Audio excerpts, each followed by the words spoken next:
omaly dia nisy ny fanambaran'ny mpitandro ny filaminana fa isy eninjatola ampidirina eto andrenivohitra anankirotana ny firenena eo anatrehan'izay manana nevo ny premier ministre lehibe ny gouvernementa antsoa amin'ireo rehetra izay mitady hetsiketsika mitady anankirotana tsy zany mitanjona tanjona dia mitondra an'ity firenentsika ty amin'ny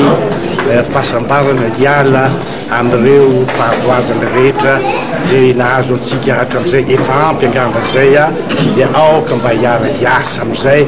mba hiara ifanampy hiara ifanaja hitondra an'ity firenentsika ty amin'ny fahasambarana amin'ny fahafahana koa iza hoe matetika isakindra miresaka dia hoe ny fitadiavana ny tombotsoan'ny maro ihany no ahafahantsika ahita aingana ary amin'ny fomba maharitra